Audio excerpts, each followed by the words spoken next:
That's right. All right. We are live after such a long time. My goodness, it has been a long time. So glad that a couple are already in here. Staying up late. I mean, committed to the automation. I'm so glad for the commitment. Let me get this over. It's beautiful. Look, I'm alive. It is actually, it's actually here. And look, I'm here and excited to be back. It has been almost 2 months since I've been able to stream, and that is way too long for everybody that is part of this community. But it is so good to be back, and yeah, it's been a little crazy. But this is your first time in the stream. Today we're going to be talking about some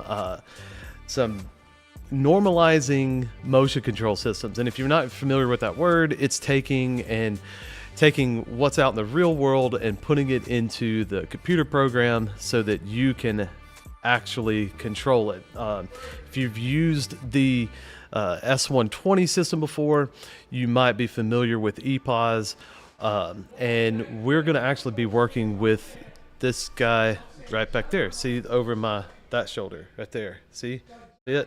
The V90 Drive. And if you're not familiar with what the V90 Drive is, you probably live in the US, and that's why. Everywhere else in the country, the V90 is a wonderful little compact, built-in, all-in-one system. And yeah, that's what we got there. In the US, it is not supported as much from the American distributors, but yeah, fortunately, this community is pretty all over the world. If you don't know who I am, my name is Jason Watts. Jason Watts, my name. I've got about 24 years or so experience working with Siemens drives and technology. I am the founder and CEO of a little automation company called Alpha Industrial Technologies. So you'll see the little wolf head logo on some things. That's my company, Alpha Industrial Technologies. Company's out of Alabama, which is in the southern United States. I am here in our lab in West Midtown, Atlanta. So we kind of share this warehouse space with a bunch of other people. So if you hear people in the background, yeah, it's a beautiful, active space. But yeah, so what's up everybody that's in the chat, especially the members. I love to see the members in the chat, and especially when they're committed, staying up till 1:30 in the morning on a Friday, which I guess Friday is the time, if you're going to stay up, that's what's going to be. But so what we're going to be talking about today is that little guy over my shoulder over there, the V90 Drive. And like I said, if you have used these before, a lot of this will be familiar to you. But what we're going to be going through is kind of the process of setting these systems up. And one of the things that the first time you're doing a motion control system, you may use a function called EPOS. And I've got a lot of videos on kind of the older, kind of more modern version of motion control system using the technology objects. We talk about those a lot in kind of what we do. But today we're going to kind of compare both, because no matter what type of motion control system you're doing, you need to be able to convert from the electronic world into the real world, and you need to have some sort of normalization, linearization of those numbers. In EPOS, it's called mechanics. You have kind of a similar section in mechanics, and on one of those videos that I was going through setting up an S120 using technology objects, I just kind of like flippantly kind of said, oh, well, you want to set these values to some reasonable values and then move along. Well, I had a commenter on the page, on the video, come in and be like, what's a reasonable value? And so it made me kind of think, it was like, oh, okay, not everybody started doing this when they were 14 years old like I have. So it's one of those things to where we're going to go through and sit there and be like, all right, what is a reasonable value for a control system, like an acceleration, especially when we're talking about these weird linked units or acceleration units that we see in the technology objects. So that we're going to be talking about today. So we're going to be doing everything on the V90, but I will say, and I'll point out in a couple of different places to where there is a bit of a difference between the V90, S120, and kind of their capabilities and what kind of options you have in the settings. I'll point those out when we get to them. But yeah, so EPOS and then technology objects, how to set that same V90 up with a technology object. So as we kind of get going, I want to kind of talk about what, from a standpoint of the concept of what we're going to be going through. But first, I want to thank all the members that have stuck with me through this kind of drought. What I've been doing is been setting up and commissioning a very large fertilizer plant up in Indiana. And if you want to, I will absolutely go through the difference between vector and servo control, because that is very, very important. But yeah, so what I was doing the past couple of months, really through all the summer, has been setting up this big fertilizer plant up in Indiana. And you can kind of look up new fertilizer plant in Indiana, and you might be able to find that fertilizer plant because it is kind of a big deal. It's a cool plant. But the last couple of months, I've basically been up there nonstop, almost not. And when I say living on site, I actually mean living on site. I have a Class B RV that is a van. It's a 4-wheel drive van, and you might have seen it in some of my community posts. But when I go up and start these things up, I'm on site working between 12, 14, 18 hours a day, whatever I need to do in order to get stuff going. And so it's been a long couple of months. So thank you for sticking with me through the kind of drought of content. I should be able to get it back going. And if you're not aware, we do have memberships, and part of those memberships are that you get the content that we go through. I will upload the files that we go through so that you can kind of pick through them, modify them, maybe start from there, tweak them so that you have full access to them. And that is available at the programmer level. Supporter level, I have a little UDT block library that you get that just has some good functions. But honestly, the best way to support this channel, just in terms of getting it out there for more people like you, is to like the video and subscribe, and honestly comment. Just say hey.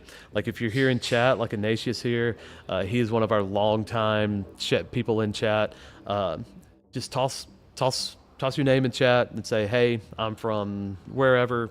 We have a pretty international crowd, and it's good to see everybody. So without further ado, let's get going. And the first thing that I want to do is I want to see if I can actually, I didn't even think about this. I need to get, I want to get started up here. I want to get a VASSISTANT window going, and I am not sure if so let me get this up. So let's do Sketchpad. Right now it's blank. Let me add my VASSISTANT window.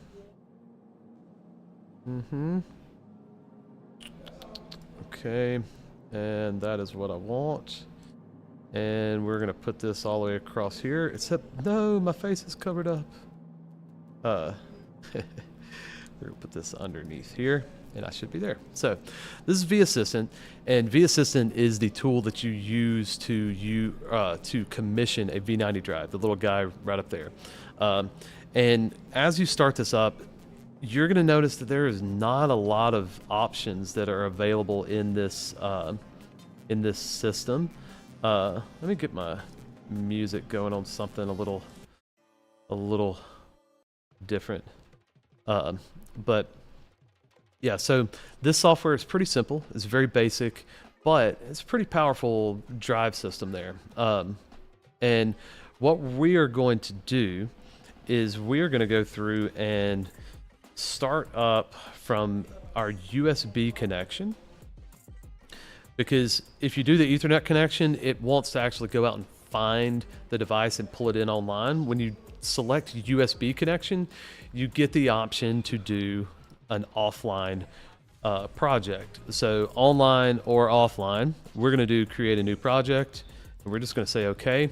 And my little drive system over there is a single phase, this guy right here, quarter kW or 3/4 kW, and we're going to start up. And so here, let me make sure that that actually looks right. It does not.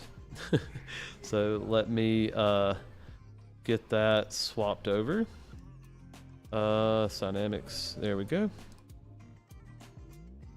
Keeping it up. I still haven't got enough screens and monitors here to really show it. So if things look funky, if things look weird, let me know. So we're doing the Siemens PLC setup. Comment on LinkedIn. Yeah, we can kind of talk about Ethernet IP in a little bit, but that's, why would you want to know about Ethernet IP? You should be working only with Siemens and Profinet, Ignatius. You should know. I'm joking. We'll touch base a little bit on things. That doesn't really look right on that screen, does it? Let's see. I don't like that. Doesn't look right. I'm gonna try this again. We're gonna put this window capture, and we're gonna make a new one. There we go. That looks a little better. And now bring that down here. There we go. Now we can actually see the entire VASSISTANT. So I'm going to talk about two little different things here. Let me grab this motor from back here because I want to show you something. So we had a commenter ask the difference between vector and servo control. Most of the times you'll see a motor like this and people will refer to it as a servo motor. And while kind of technically they're right, because you have to use servo control for this motor, it's really should be called a permanent magnet servo motor. So this motor, because it has a permanent field, has to have an encoder. And servo control uses the encoder value to tell the speed of the shaft. So when this shaft turns, it is automatically connected to the encoder. So that is what the servo control means. It means it is looking directly at the encoder value and giving you the speed position. Well, vector control does not do that. It actually uses what's a vector algorithm to detect or to calculate the speed of the shaft. Well, the thing about it is the only way that it can do that is if that is an induction motor. So an induction motor, if you do not have an encoder, can run in what's called vector mode. It can also run in volts per hertz mode, but in volts per hertz, you don't actually know how fast the shaft is turning. If you're stalling, it has no idea. But in vector control, it uses a little algorithm, and not for this, that can actually look at the vector of the current, the voltage, and the frequency. So vector calculus, it does a little bit of that math and creates a vector and can determine the speed of the shaft. Well, if you have a permanent magnet or a permanent field, you cannot use vector control because it requires a vector, whereas this is actually synchronized to that permanent field. So I'm going to put this back here because it's a little heavy.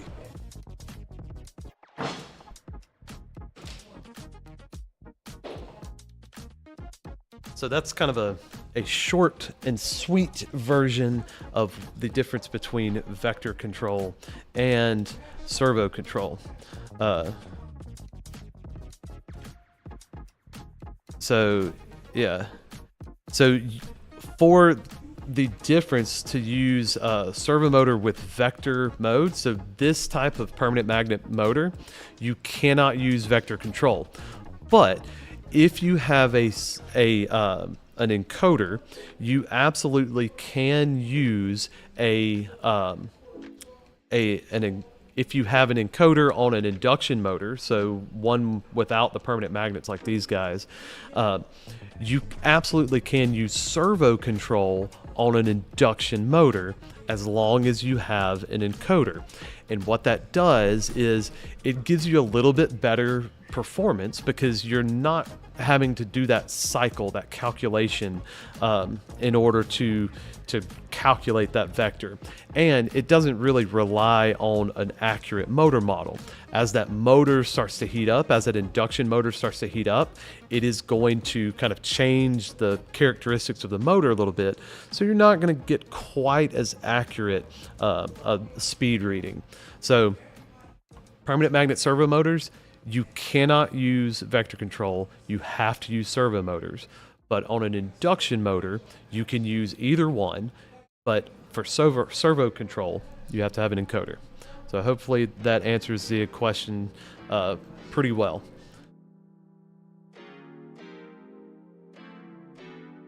So I will kind of start moving through this. If you have more questions about either servo or vector control, we can kind of touch on those again. Also, if you're watching this on demand, feel free to drop a comment instead of chat, because I do actually go through and check all the comments. This channel is small enough to where I can keep up with chat or keep up with comments. But if you want to kind of open yourself up and ask a greater community, we do have a Discord channel that you can sign up for free and get free access into the Discord, where we've got a lot of the people that you see here in chat have a lot of experience, and we kind of help each other out on that Discord. And so that link's down below in the description. So first thing we want to do is we've got our motors in here. So that motor is a 1FL6042. I think that one is like a M. So let's change this, because that is the absolute value, or the absolute encoder. So it is a 042 absolute multi-turn, or is it an absolute single turn? 042 absolute single turn. I think it's this one. So again, shared warehouse spaces, so apologize for people in across the building. But so the first thing we're going to talk about is a thing called the electronic positioner, EPOS. A lot of people call it the easy positioner. I think it's better, but technically it's electronic positioner. And so we're going to select just the basic positioner control, EPOS. And it's going to say, hey, we're going to change some settings. Cool, that's fine. Because we're going to set this V90 up to be Profinet control. One thing about if you enable the electronic positioner, basic positioner, then it is going to need to use this Siemens Telegram 111. It's always going to be 111. That's the telegram for EPOS. And if you notice, and if you didn't know this about Siemens telegrams, if you see anything over 100, that means it is a Siemens specific telegram. Anything under 100, like a telegram 1, 2, 3, 80, 70, stuff like that, those are industry standard telegrams. And so they're defined by ISO standards. Anything 100 or above are specifically for Siemens. And so Siemens has determined that. So there is a document that I've talked about before, and I think it's actually in one of the member archives, if that details out all of these different telegrams. And so I appreciate the kind words in chat. I love talking about drives. I am weird. So we're using Siemens Telegram 111 if we're using basic positioner, EPOS. And so we're just going down this left-hand side here of the different settings. if we would set this up, this is just the IP address and the Profinet name of the station. And so remember, your Profinet name has to have some rules, and it says them here. So only numbers, letters in lowercase, and characters, dashes, and periods. So what is so weird, and I do not understand this, if you've ever noticed in TIA Portal, the default names for the devices have an underscore in them. That is an illegal Profinet character. So that's why you always see me using the dash, because it's actually a legal character and it doesn't have to be converted.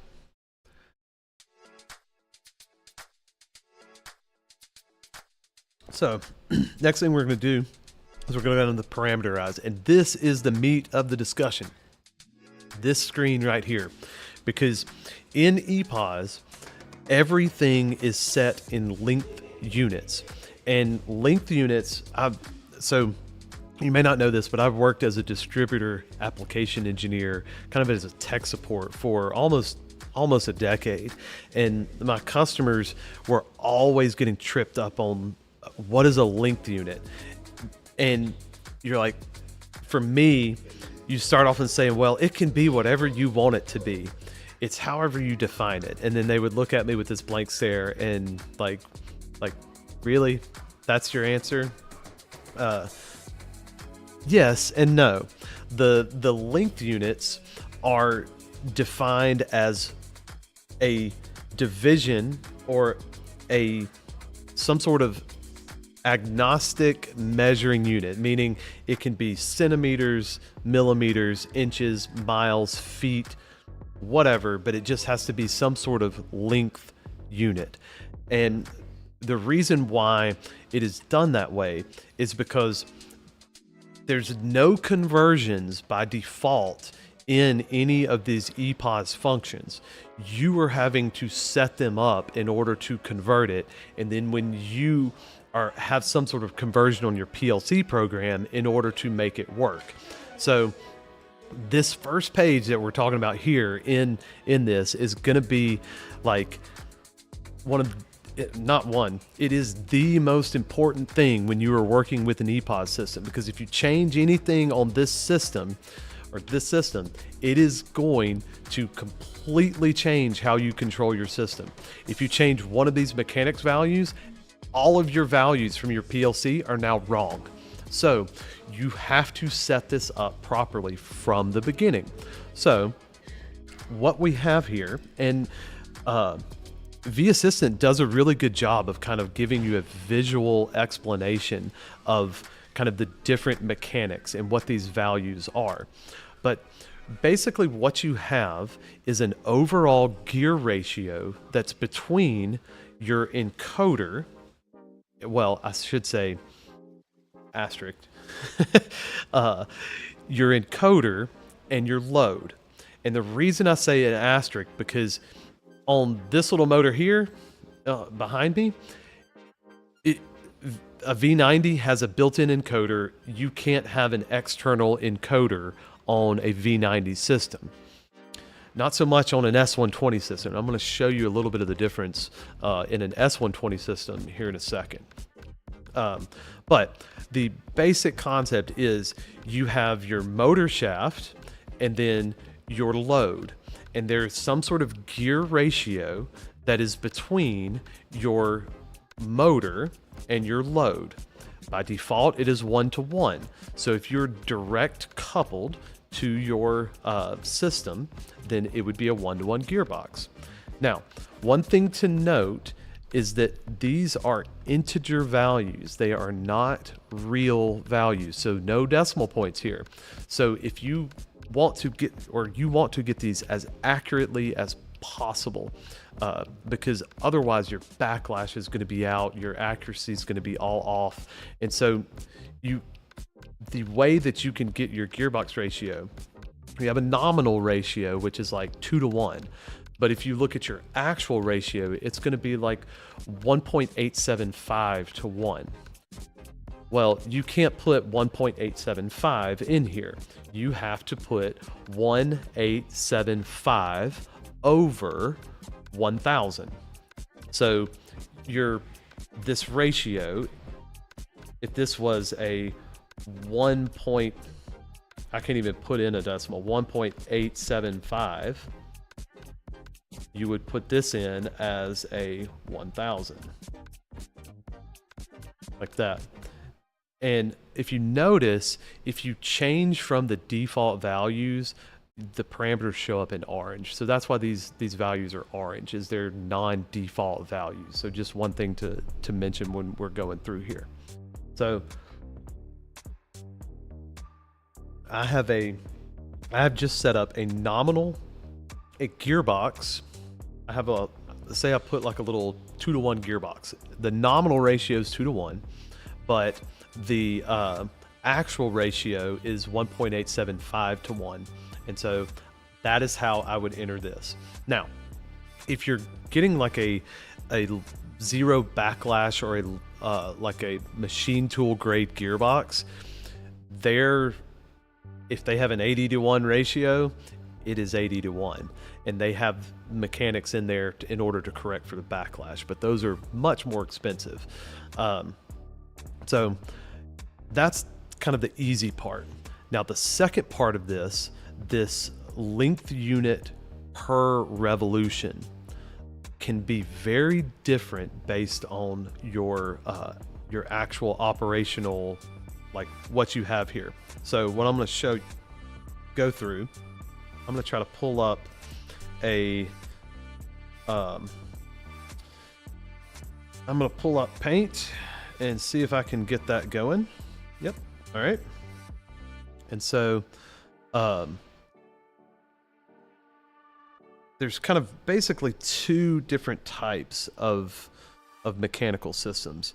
You have one that is some sort of linear system. Let me actually get this pulled up and make sure I'm not blocking this. Okay. So you can have some sort of mechanical system to where your object is being moved linear, or you can have something that's on some sort of rotary system. Those are basically your two options, is linear or rotary. Now in the VASSISTANT, if you're clicking through on this, you can absolutely see that there's no mechanical difference, or at least from the normalization, between a linear and a rotary system. So what is this length unit per load revolution? Okay, on a rotary system, it kind of makes sense. It's a little easier to make sense. If you have some sort of gear ratio, like you had a pulley here, or a small gear, and then you have like a paddle or something out here. Well, say this is 10-to-1, okay?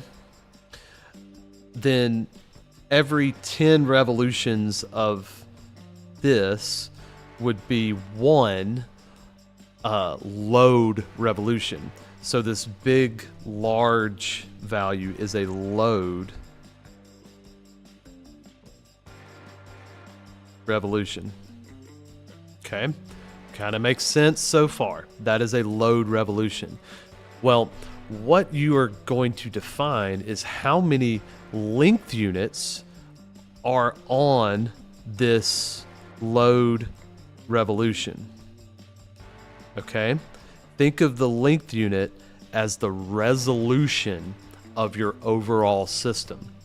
Okay, and so on a rotary system, a real easy way to go about it is, if we're working in degrees, we would want to have 360 degrees. Okay, so remember, our length units can be whatever we really want them to be. They can be degrees. So because in a rotary system, our length unit can be degrees. So what we can do is say, All right, 360 degrees. I'll put that in as my length units per load revolution. You would have a bad time with that, and I'll show you why. You always want to essentially, you want to add 1,000 length units to whatever you reasonably want your resolution to be. So a reasonable person might be like, okay, this is a fairly accurate system. I'll want it to a 1/10 of a degree. Okay, so a reasonable person might say, okay, I want 3,600 length units per revolution. And you would be reasonable in doing that, because you're like, why would you want to get down to 1,000th of a degree? That's like really small. Well, one, if you have a really large disk and you're measuring in degrees, that way out at the edge of that disk, like if this is a really big disk, that 1 degree travels a lot farther out here than it does inside towards the center. So a smaller radius. So that's one. But there's also the fact that the EPOS system, all of the velocity values are in thousands of length units per second. The acceleration values are in thousands of length units per second squared.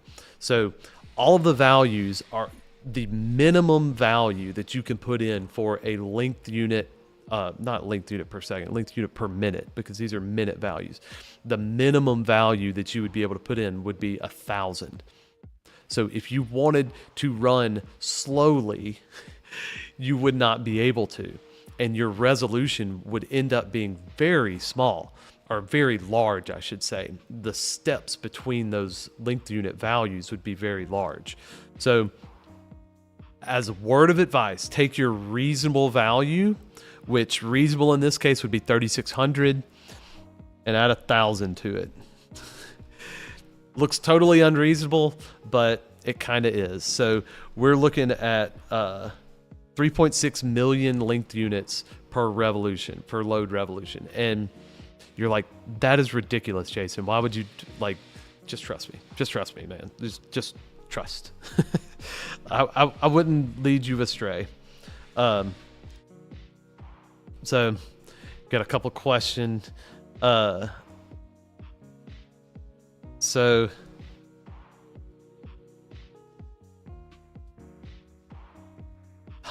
Ignatius is kind of talking about a pretty awesome system that he's done. Hopefully hopefully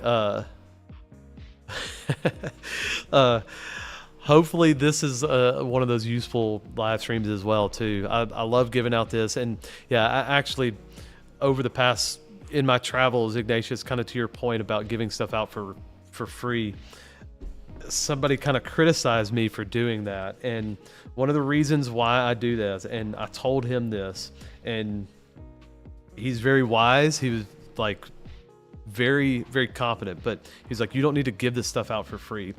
And I said, well, I got that information for free. And so if you're new to this channel, the reason why I have such experience is because of my dad. He was, or is, he still is alive, and he still is very smart.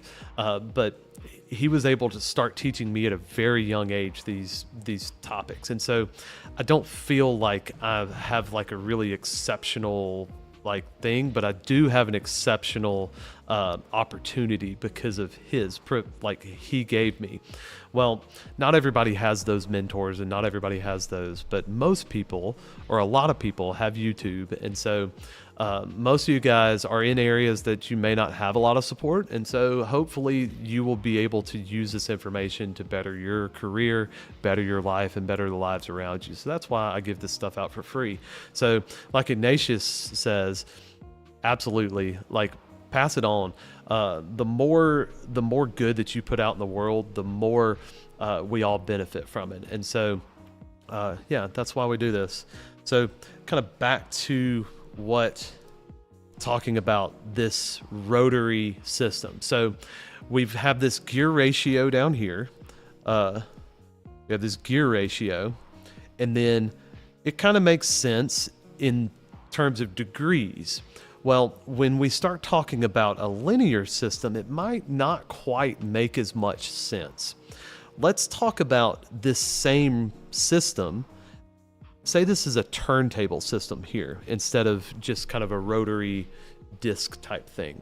If this was a turntable and we were wanting to position in feet, or why would we do that in feet? Because we're Americans.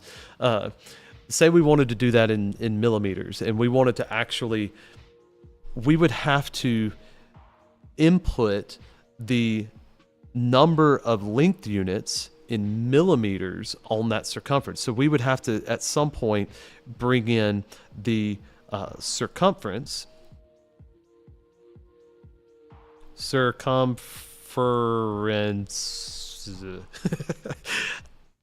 That is one thing I never learned. Like, they did an experiment when I was in elementary school to where they didn't teach us how to sound words out in order to spell them.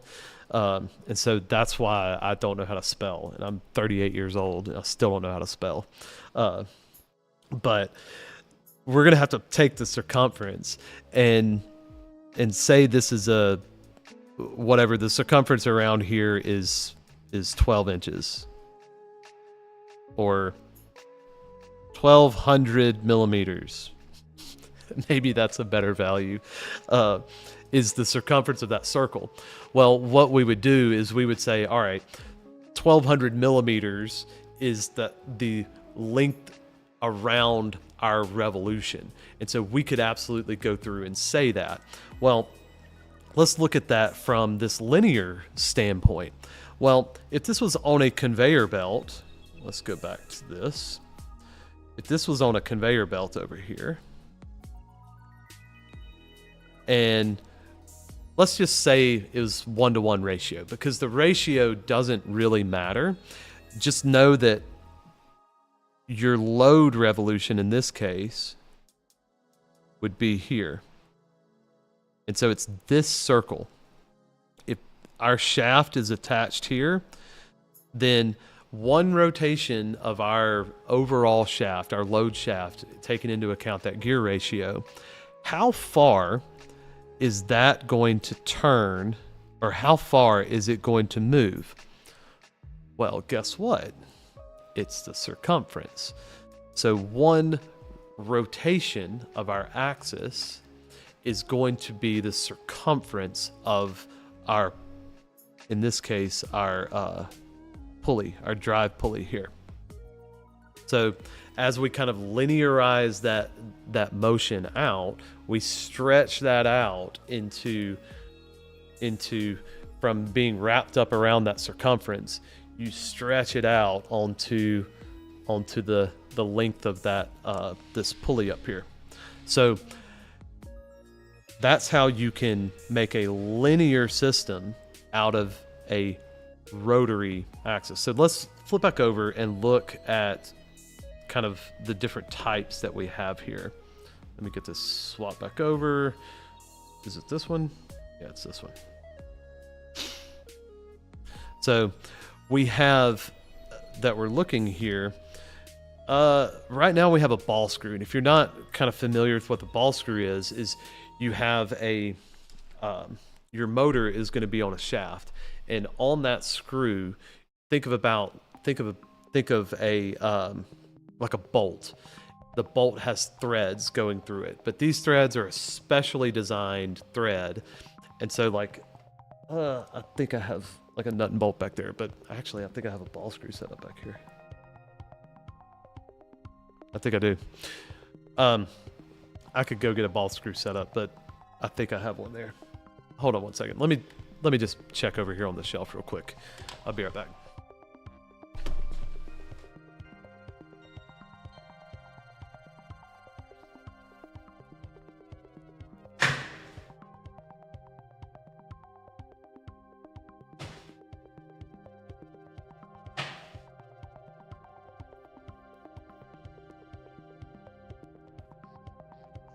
I guess not.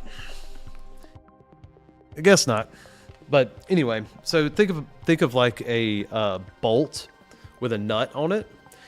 If the nut is fixed and you turn that screw, it moves down. It moves down the screw, and then the other way would go like this, right? So that is what a ball screw is. So think of it as that one load revolution we're turning here equates into this here. And so that extra ratio is called a pitch. And in ball screw lands, they will tell you that. It'll be like a 0.1 millimeter pitch.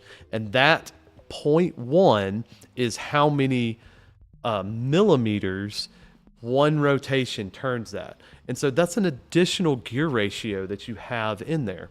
Whereas with kind of your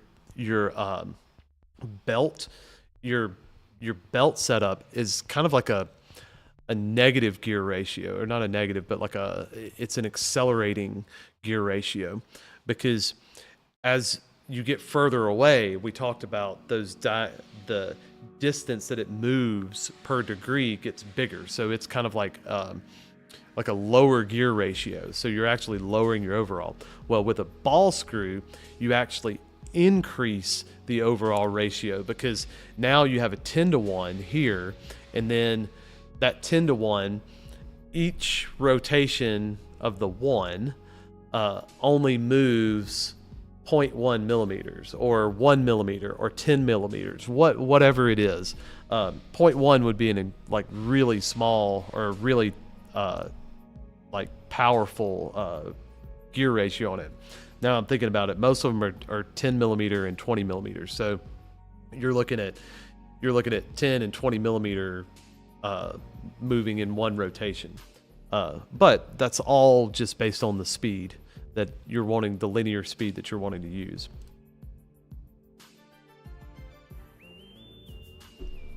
And so last couple that we'll talk about, rack and pinion, same thing.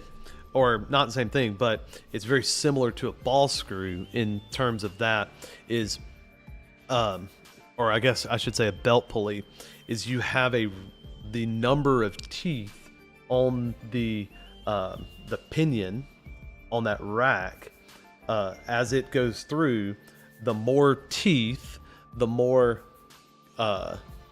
turn down ratio that you'll get on these. But really it comes down to the circumference.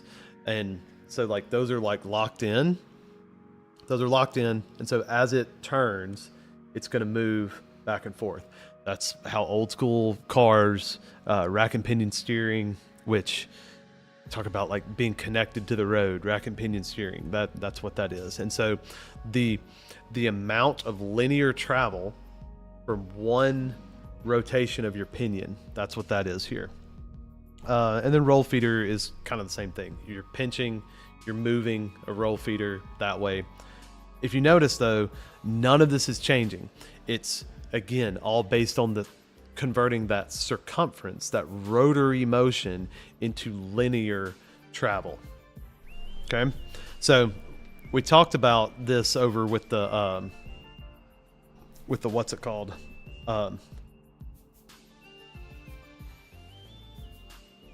The rotary axis, but inside of here, they call it a modular axis. And modular, again, goes back to being in the in like a rotary axis. Well, the only difference, if you notice, I mean, I don't know if y'all notice this, but when I click on that, nothing changes because all these numbers are still the same. Because like I showed you in the drawing there, they're really all doing the same thing. The only difference between a rotary axis, it's called modulo, but it's modular because after a certain time, you're going to start back at zero.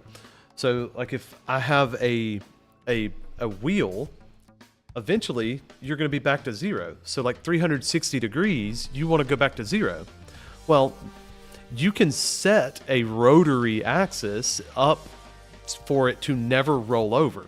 Well, the modulo which is this value here, the modular range, is just how many linked units does it start over? So what is the maximum linked unit on a modulo axis? And in the starter S120 kind of world, it's modulo, not this modular thing. So as we're going through here, let me see something. That's basically, but I can't get it enough that this is the most important value that you get right.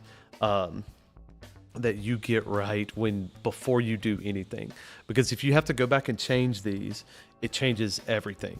Now, I will say there are a few things that will limit you in the values. So this modulo, the rollover value, it can get a little hairy, because if you want it to roll over, it has to be an integer multiple of all of your ratios and your linked unit per load revolution. You can't roll over like halfway between a step. So there's sometimes that if you're setting up a drive, especially like an S120, you'll go through and it'll complain to you and it'll say, hey, this isn't a valid modulo. And you're like, what the crap? And you'll look it up, and there's like all these different values that you have, these different gear ratios, these different things like numerator, denominator, and then they all have to be an integer multiple. So sometimes you will have to go through and add decimal points, add decimal, like additional numbers in order, or additional zeros into this value here, in order to keep it from being this weird, like get an integer multiple. If you notice, that number can be very large. What is that? That's million. So that's 2.1 billion per revolution. So you can get really tight on these. So let's just move on to the next couple of sets of parameters in the V90, because I want to show you a couple of different things. So I just click the next thing, set parameter set points. And you notice by default that the maximum acceleration is 100,000 linked units per second. The minimum that you can set is 1,000 linked units per second. So if you're like, okay, that 3,600 linked units per second, the minimum you could accelerate to full speed, or I guess the minimum acceleration you would be able, it would be that essentially three seconds to accelerate to like that 1 a second. So that doesn't sound like a big deal, but in some applications that is a big deal. So just know that this is the reason why I said take whatever you think is reasonable and then put 3 more zeros on it, because it puts 3 more zeros on your values here, and you want to have that extra resolution to be able to say, hey, I don't want to jump up by what accounts to 30 RPM on your motor. I want to actually be able to adjust finely by maybe 3 RPM. Yeah, so we're not really here to talk about like EPOS itself. I'm really talking about the mechanics. And here's some of the things that like are parts of this. You go through all of these things, and if you notice on here, I will just show you something about the V90. Everybody always complains about the S120 having 10,000 parameters, because guess what? It has 10,000 parameters. Well, I would always tell everybody, oh, well, you only ever use 100 of them, whatever. So no big deal. Well, here I have this filter for all parameters on this V90 drive, and I'm just going to scroll. 3, 4. 4 scrolls. I don't know how many parameters there are, but it is not a lot. So while these drives are quite powerful, they are a little bit more limited in what you can configure with them on the drive. They are pretty much less, they're kind of more restricted to, you really want to be controlling them from kind of a higher level, or you're restricted into this kind of EPOS. I will say this this traversing block here, you can do a lot of positioning, like it's repetitive. And so you can say move, like you have your position, go to position at this velocity, use this acceleration, use this deceleration, and then you can go through and say, all right, these are the different types of moves. So you go through and you say positioning move, position to absolute this value. And then number 2 is go to number 11. So you can actually program a lot of motion on this drive with these traversing blocks. So back and forth a lot. And these things are very cost effective. I wouldn't say cheap because they actually are pretty robust, but they're not very expensive. So yeah, so we'll close that out. That's basically EPOS. I wanted to show you one thing, a little bit of a difference between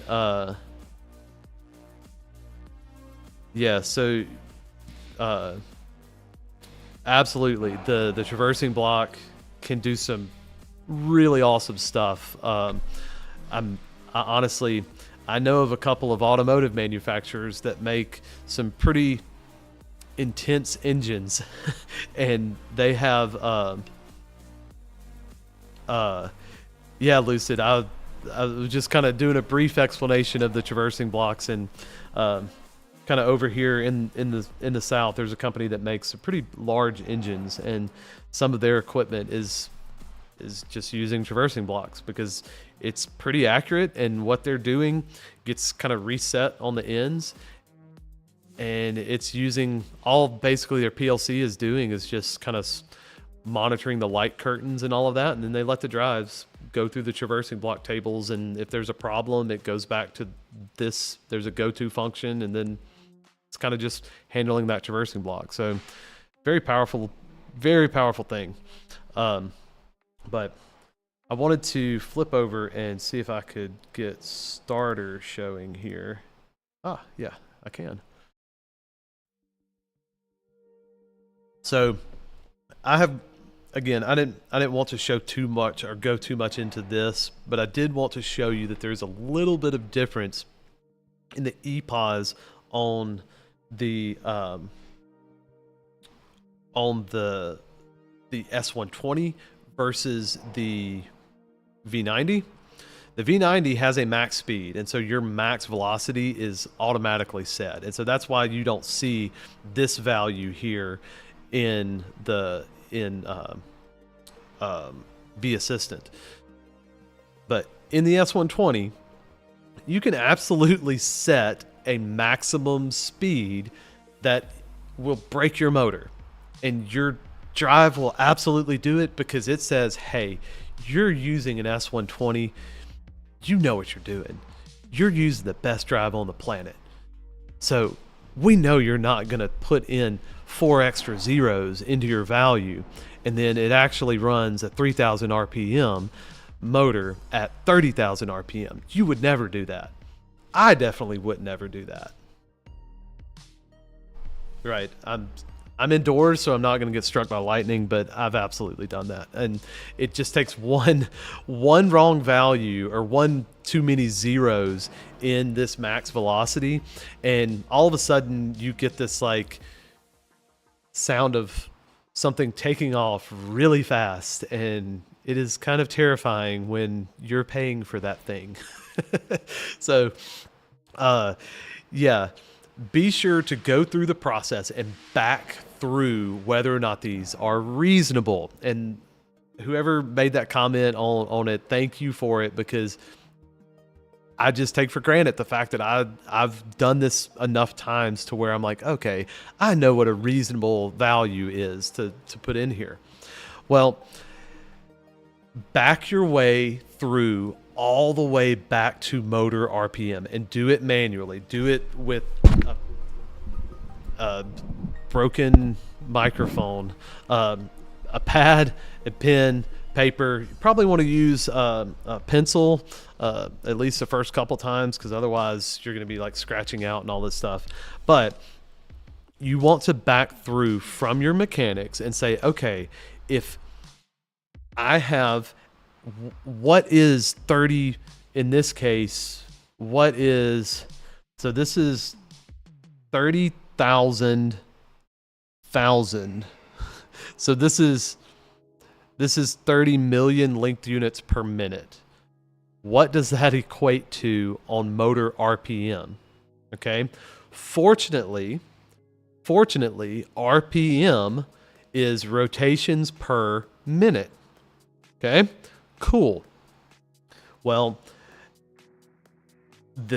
in order, or how you get back to motor RPM from this is, remember, your final rotation of whatever your rotation is, that is the value that here in this is stored.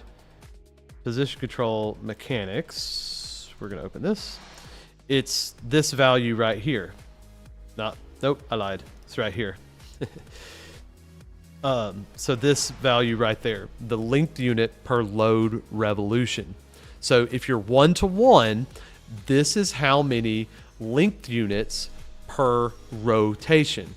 So how many rotations per minute? So you would take this value here, 1,000, and divide it into the 30,000, or 30 million. Is that right? So we would take, let me show you something, because I don't know. I've done this probably 500 times if I've done it once.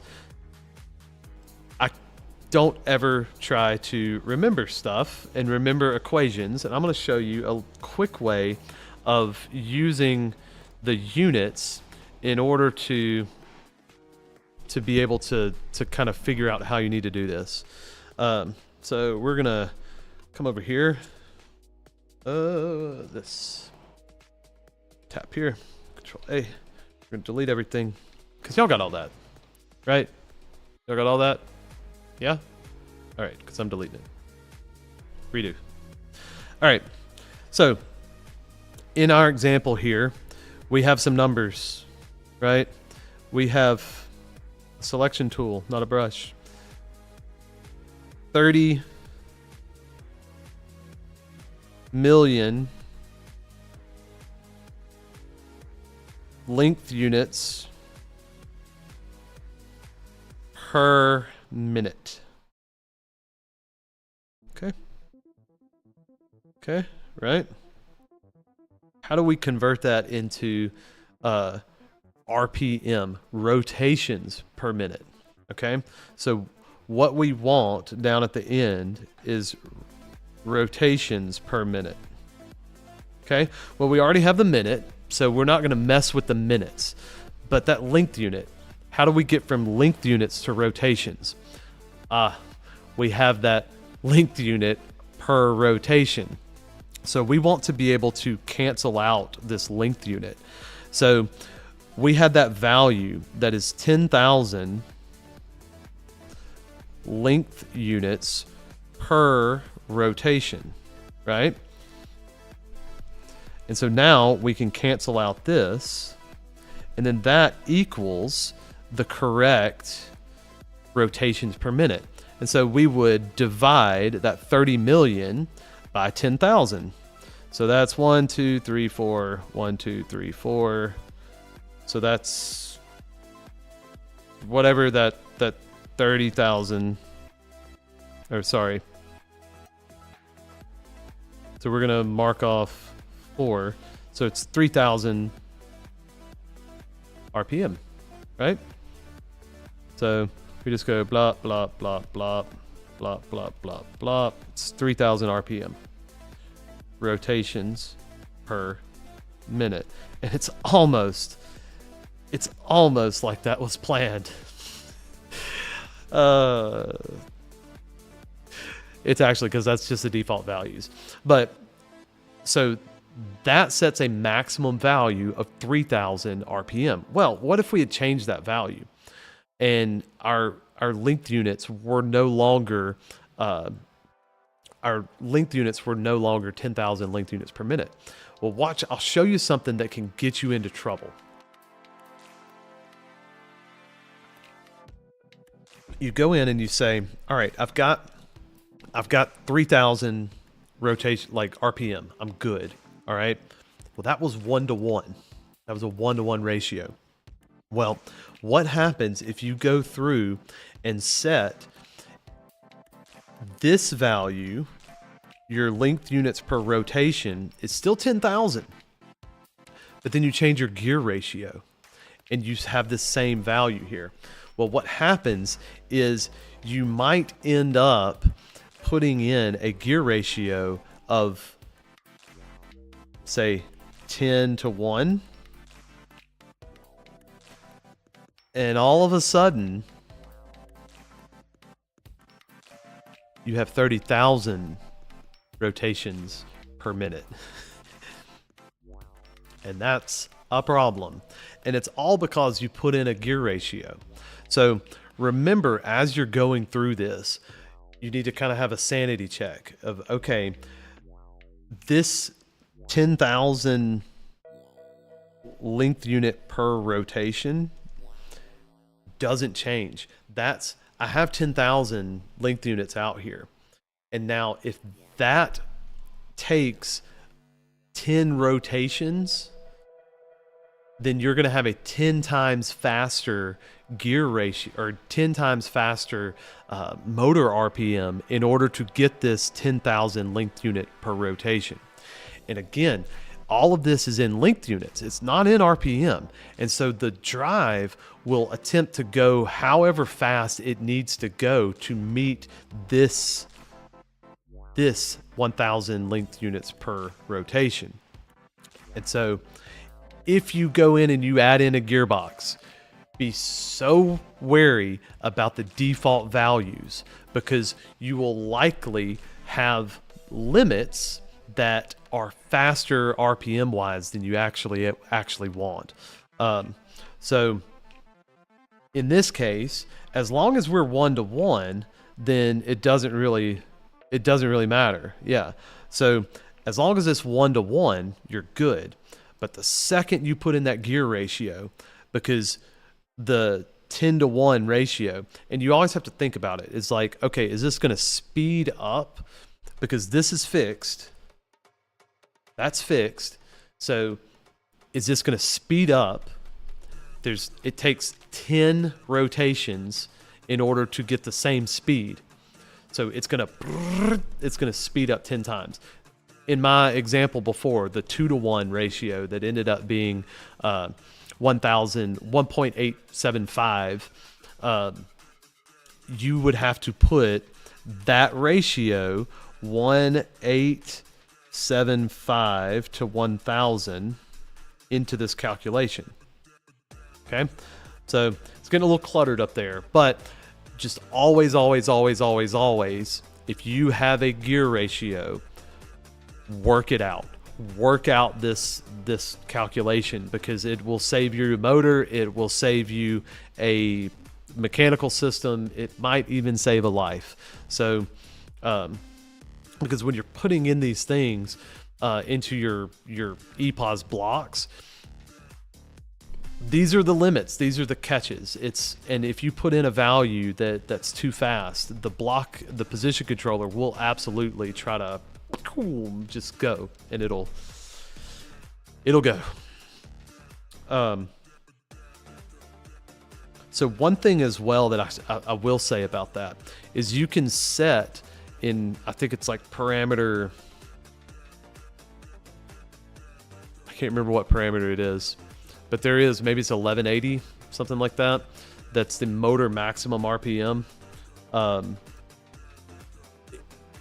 it uh, would it override the limits in the set point channel.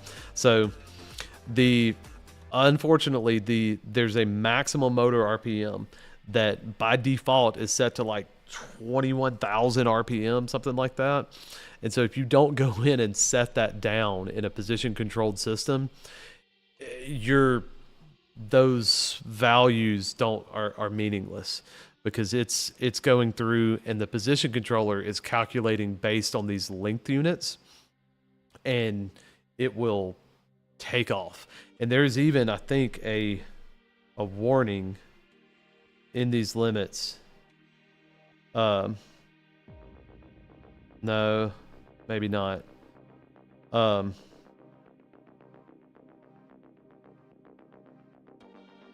So the way that you go through and, oh, I'm not even showing the correct thing. You need to see starter. So I was showing you here. The correct way that you kind of go through here, the way it has it set up is it actually has in starter, it has a value here that says if you change this, corresponds to a speed of 3,000 RPM. Now I'll go through and on my mechanics change this. So I'm going to edit this and I'm going to put a 10-to-1 ratio in. And let's go back to these limits. And you see the difference that it makes.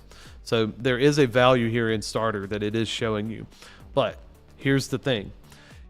You need to know how to do that manual calculation, because if you don't understand that, there's no check on what your maximum acceleration is. So this value here, what is a reasonable value for that? Like, you don't know, because that's in seconds squared.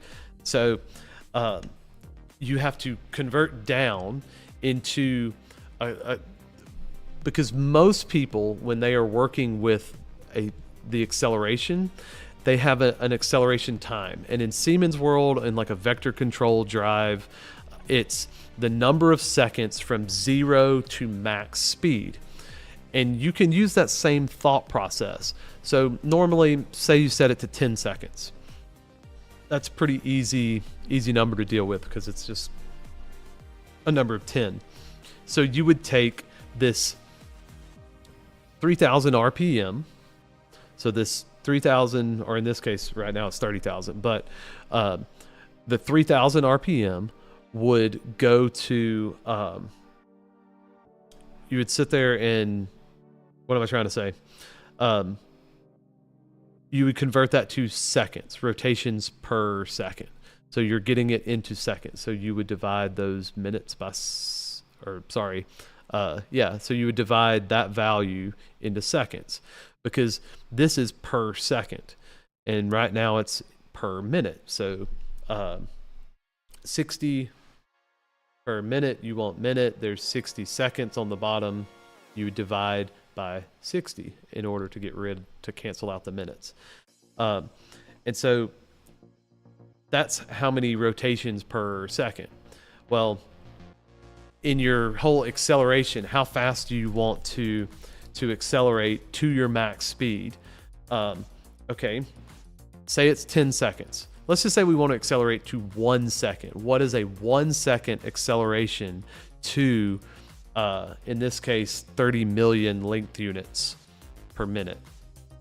Okay, well, if you want to get to that in 10 seconds, you need that value in seconds first, because otherwise the numbers are going to be off. So you would divide that first by 60, you get whatever that number is, and then you would go through and say, all right, I'm going to again divide that by 10, because I want to make up that number of, I want to get that much speed in 10 seconds. And so it's a lower number.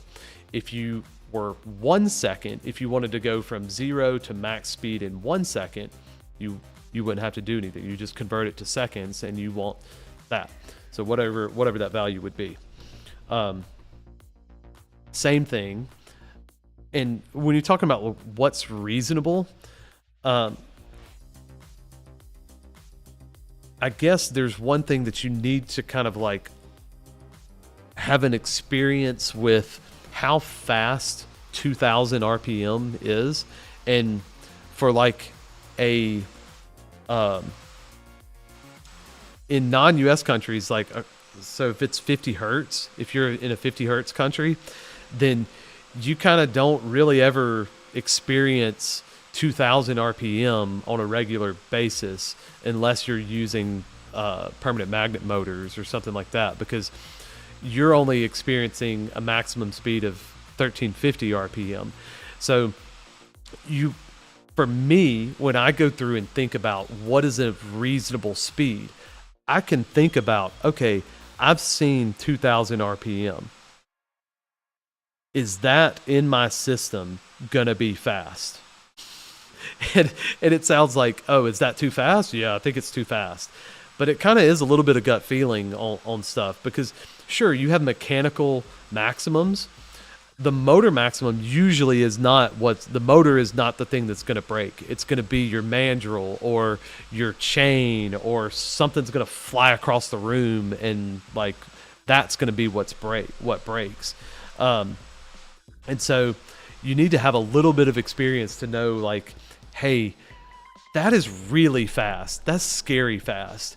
And for me, unfortunately, I know what's scary fast because it scared me and it's broken stuff. And so one of the things that I always like to say is, like, set it too slow. Set it for basically half of what you think it can do when you're commissioning it. But do the calculations and say, okay, I don't want this 2000 RPM motor. I'm going to limit it to half my RPM, so 1000 RPM. Just because if you get something way off, like in your code, it's not going to break something. And then later on, when you are going through and saying, okay, I can move a little bit faster, all you have to do is go in and in these limits here, just change that. And like if I were to set this to, what would it be? 1500 would be 1500 RPM. That's half my motor speed. Say it's a 3000 RPM motor, and I'm good. And I'm like, okay, I can go all the way up to 3000. We need the extra speed, or maybe we need to go up to 2000 RPM. I can always just come back in and adjust that up. But once you break something, it's not so much, you don't want to be adjusting down after you break something. You want to be adjusting up in order to make everybody happy at how much you're improving the process and gaining the business owner more profit. So think about it. Too high costs you money. Well, it costs me money because I'm the one that's paying for my mistakes. Too high costs money. Too low makes it to where you can make money later and save money, and you can be the hero. So, and that's what we want to be. So really honestly, the last thing, jerk, just look at the units again. You've got another second in there. And so again, feeling like if you've ever been in a really fast car, like a really fast car, then you kind of know how fast, like, oh, I'm going 60 miles an hour right now. That's however many meters a second or feet per second or whatever. Like you kind of get an idea of, ooh, that hurt. From a process standpoint, you just kind of feel it, like you know, and the jerk is the change in acceleration.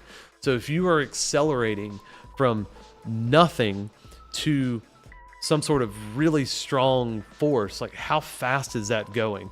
So, and how many seconds do you want to get to the maximum acceleration? That's what the jerk is. And so, yeah, so that's that. Now, I am going to make a pivot. If y'all are in chat and you're looking at kind of wanting to see about what anything else about EPOS, and again, this isn't really about oh, Lucid. So, yeah, if you have an ad break and you see that there's ads, just like toss in chat that there's an ad.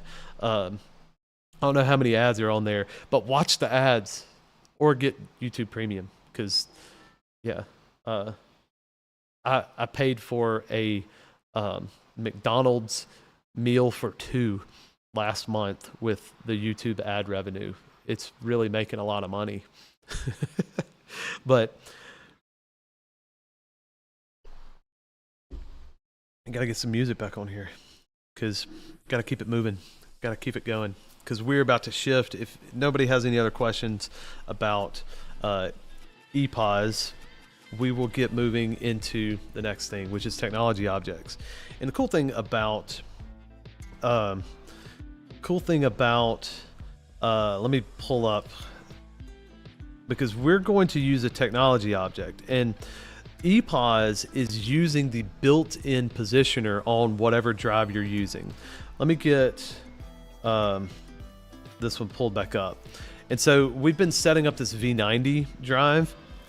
Well, what we're wanting to do is to eventually convert this into using technology objects. Because the cool thing about technology objects is the same code that you write for an S120 that's set up on a technology object can control this V90, because all the technology is in the PLC. So all the position controller, all of that is in the PLC, whereas EPOS, it's in the drive. So let's set this up. Let's change it back over to where we can use a technology object. And for some of you, you might be yelling at the screen, Jason, there's a technology object for EPOS. Yeah, there is, but it is literally the same thing as your Sina pause block. It just sets up all the different things. So it's the same thing. It's the same thing as Sina pause. If you don't know what Sina pause is, here, let me show you. So with the Siemens Telegram 111, you need to use the Sina pause block. And so what I'm going to do in optional packages, if you don't have this Dynamics package in your controller, so I have a project here that I've just made right now. It just has a little PLC in it, a T CPU 1515 TF processor. That's Alpha's standard. But because we're going to do some technology objects, so we need the T. We're not going to be doing anything with the F. This is just something that I have on the shelf in our shop in Alabama. So, and if you've been watching the streams and part of the community, you know why I have these V90s here. And it has everything to do with some advanced technology objects that I just haven't had time to put together. But I'm rambling. So what I've got here is a little block, main OB1, and if you pull up in your optional packages, you have to import these packages into TIA Portal. If you don't have them, you could do a SIOS or a industrial support search for Sina pause. So the Dynamics Sina pause, and you'll give you this. So Sina pause is how you would use a Siemens Telegram 111. And let's just go through and add in, because I want to show you how you need to add in. Let me make sure my head's not covering this up. Okay. So in order to add in a, oh my goodness, I've got all these things. In order to add in a drive, a V90 drive, you might say, oh, I need to go to my catalog, my hardware catalog, and go to drives and starters and Dynamics drives, and then there's not a V90 in there. That's because Portal does not support the package. You have to commission it in VASSISTANT. So all you're doing in Portal is communicating, setting up the PLC to communicate to an object. So you have to use a GSD file. Fortunately, when you install Start Drive, it installs this package with these GSD files. So you go to Other Field Devices, and I have all of them packaged up because I was looking for this earlier. Dynamics.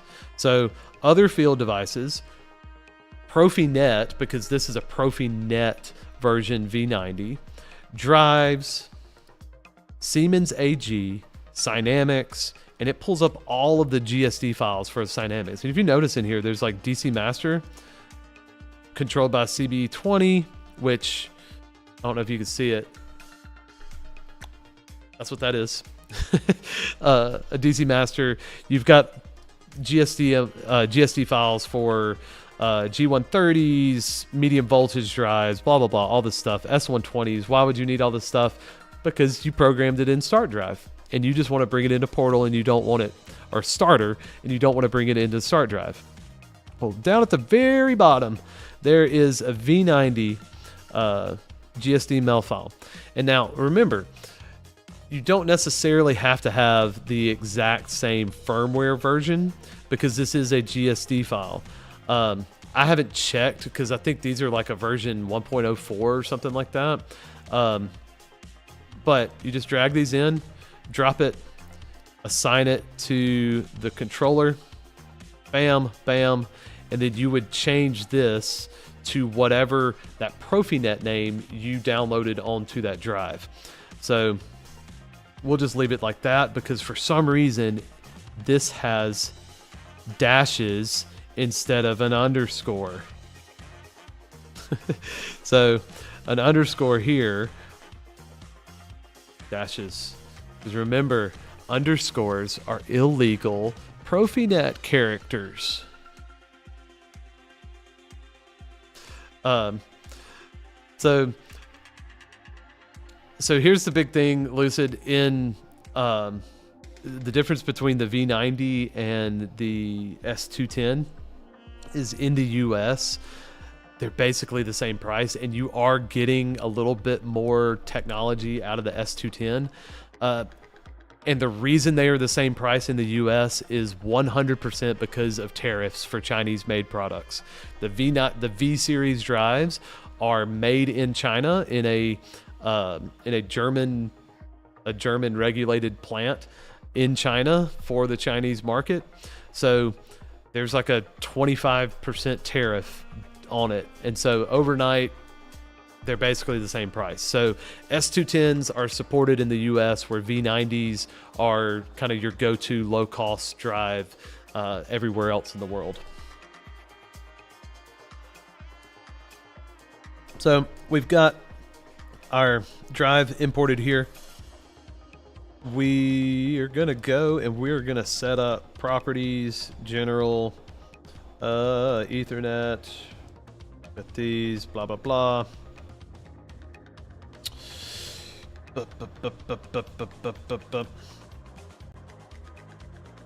So I believe, am I not clicked on the right thing or something? Oh.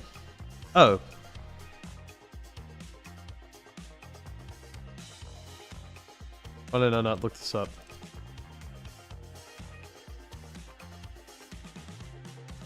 Because we need a way to set that this is a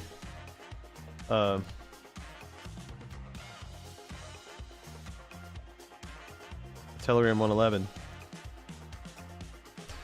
Anyway, I'll have to find where this is in this. Oh, no, I know this. My goodness. It's been so long since I've used a GSD file. All right, so you come over to this in order, because we have to set up our Telegram, right? So, because if you're going to use the, what's it called? The Synapause, you have to have a hardware ID for the Telegram that you're using. So you go over here into your hardware catalog. Once you go to device view, go to submodules, and then you pick your Telegram. Because we're using Siemens Telegram 111, because we have EPOS enabled right now, we're going to drag 111 over in here, drop it, and save it. And that is all we need to do. Now, we go over here into OB1, and what we will look at is we can, so the hardware ID for our status word, and then actually that's our set point. So we're gonna go to, what's the name of our drive? It's like Cynamics Profinet blah blah blah, and then we're gonna look for Siemens 352 right here, or Siemens 111. So that's that. And so as you can see, I'm just sitting here typing in, starting to type out the name of the device name, which was Synamics V90 whatever, and then I'm looking for that Siemens Telegram 111, and it just goes ahead and populates that because it creates the system tags over here when you make this device. Pretty simple. And I'm not going to go into how to use this block. That's for another time. Want to talk about these reasonable parameters. And I was kind of not wanting to go for 2 hours, but it looks like we're going to be going for 2 hours. So, yep. So that's Synapause. That's Siemens Telegram 111. What if we wanted to use technology objects? What would we need to change? Because right now we're using EPOS. Well, first we would need to change our in VASSISTANT. We would need to change this value to speed control. And you're like, Jason, what are you talking about? We need to have position control. Right, the position controls in the PLC, in the technology object. You know this. You know it. I don't have to tell you that. So all the drive is going to be doing is controlling the speed. And our PLC, the technology object, is going to just be sending a speed set point. Now, that brings up, what telegram do we need to use? Well, you have 3 options for standard telegrams, and then 1 option for a Siemens telegram. We're using Siemens drives. I would probably use the Siemens telegram. So there.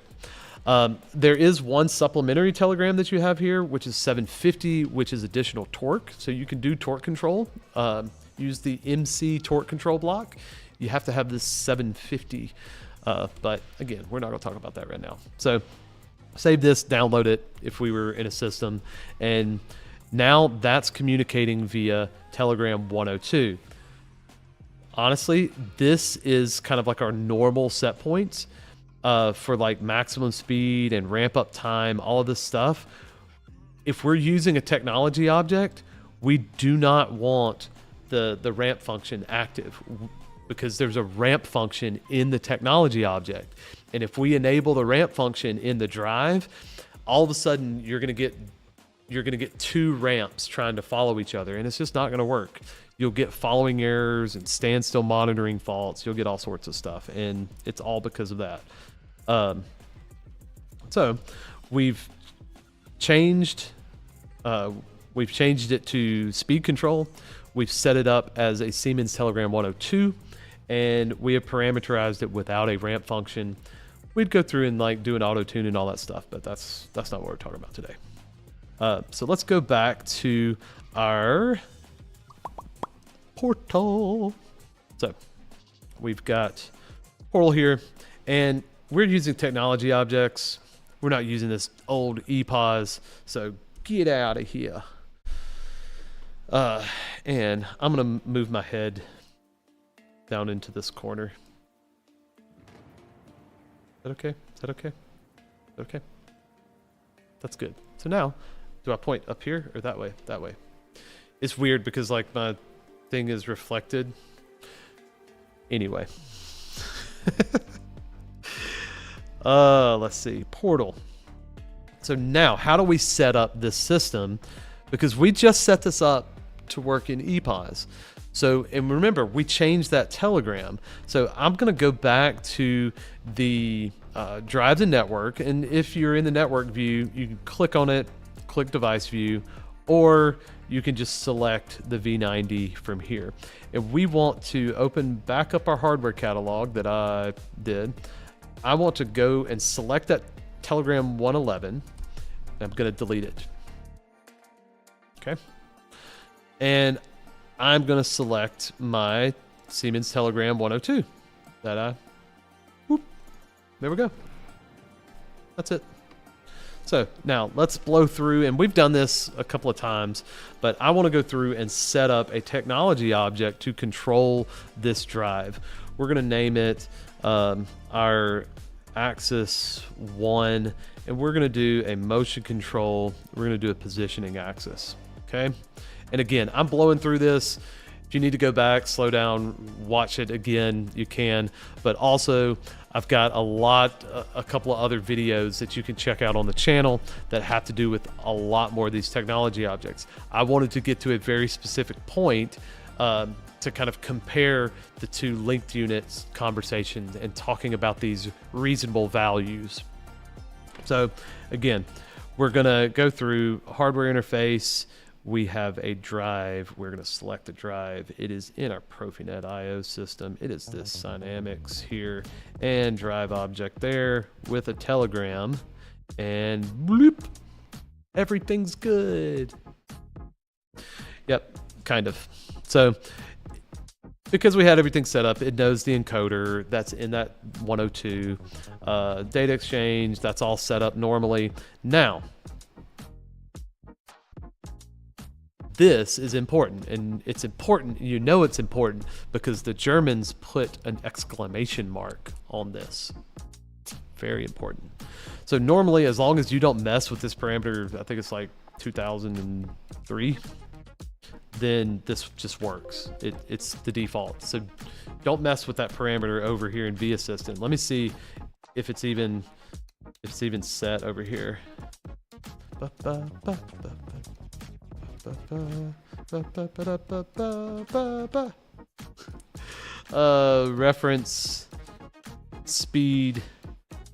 Reference frequency is parameter 2000, and I know I didn't have that showing. I flipped over to the VASSISTANT just to check to make sure what the drive is, but yeah, that's default. So as long as you don't change that, it doesn't matter. What that is in the telegram, all the telegram information coming from the drive, from that GSD file, is based on percentages. So what is a percent? Is that percent of 3,000 RPM? Is that percent of 2,000 RPM? Is that percent of 10,000 RPM? We don't know. That's what this reference. And if you don't have those set correctly, it's all of your technology object values are wanting to send a speed. It's creating a velocity. And so if the math isn't right on the PLC side, you're going to get a value that doesn't come out right on the drive side. And again, it's kind of like those different fighting ramp functions.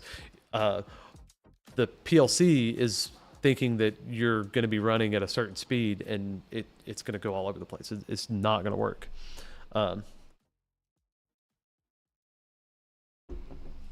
So again, on this, it knows what type of it is actually.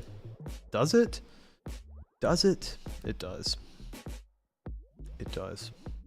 Actually, I need to check that, because, and where we would want to check that would be the GSD file.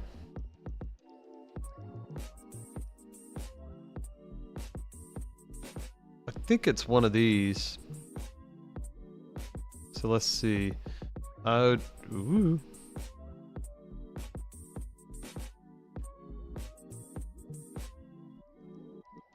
So pretty sure, I just want to check this because there's like a virtual pulse number on these rotary coders. I'm pretty sure by default it is set to that that thing. I'm just, again, back in VASSISTANT, just checking, making sure. And I probably should flip over to it, but EPOS, blah, blah, blah, blah, blah. I don't see where it is. Yeah, so that would be the only thing that might bump you or run into it, but by default, it should be set right. If it's not, then shame on me.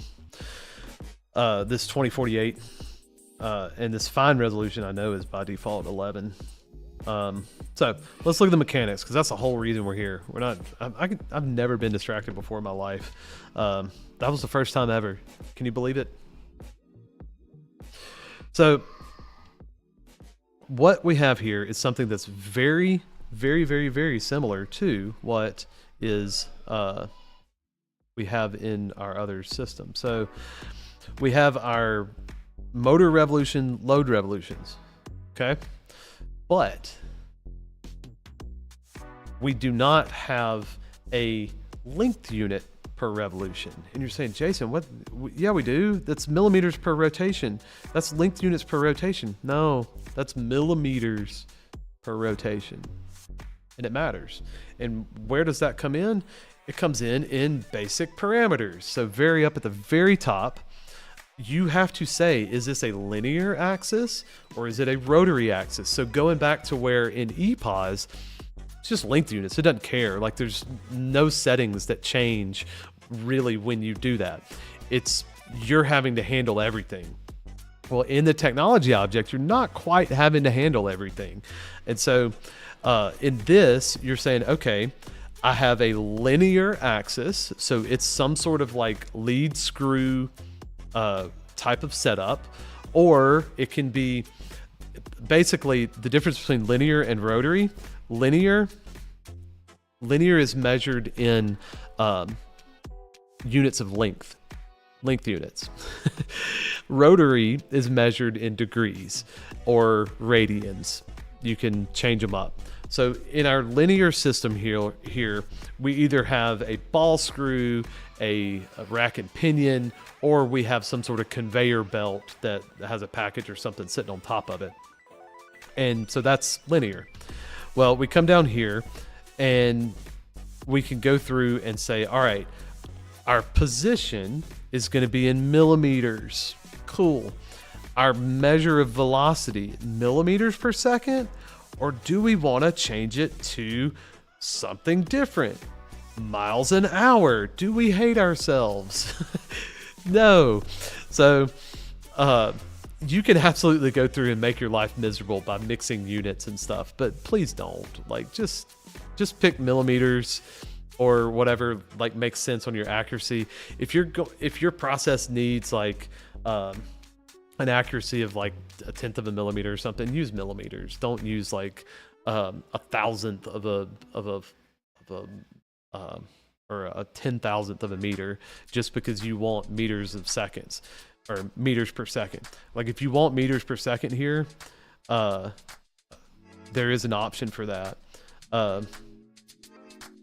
So if you want your accuracy in millimeters for your position, and then all your velocities in meters per second, you can do that. You can also mix freedom units and the rest of the world, but why? I normally keep it like this. And all that's saying is, hey, you haven't adapted your program values. So remember how I said when you change your settings in that mechanics, your program no longer works? That's saying the same thing. And so the Germans are following my lead. That's what it is. Yeah, definitely the Germans following my lead. They definitely heard one of my discussions before. No, but for real, that's very important to remember that when you're changing these settings, it affects your program. Any program that you already have needs to be in the same units, needs to be in the same setup. So that's what that's saying. Same thing here is that, all right, here's our modulo. Remember, on a linear axis, that kind of is weird, right? But there are instances where we would want to enable modulo, and modulo is just a rollover. On a rotary axis, that it really makes sense. It makes sense on a rotary axis because you're going around in a circle, and even if you want to go through and reset it after 5 rotations, sure, whatever. Why would you do that? I don't know. Actually, I'll tell you why you do it, because you might have an axis, like a linear thing that you're doing in degrees, that it actually takes 10 degrees to get your full length, or 10 rotations to get your full length that you want reset. So I had a project, just a little example, story time. I had a project that it was a really cool project at a university that is in Alabama that is not the University of Alabama, but it is the University of Alabama at Birmingham. It is not the University of Alabama. But anyway, they had this crash lab where they would do like impact testing, and they had this like football dummy launcher that they could take a full size, like 200-pound dummy and launch it at another dummy and look at all these impact forces in the NFL and NHL, and like did all of these like concussion testing and stuff.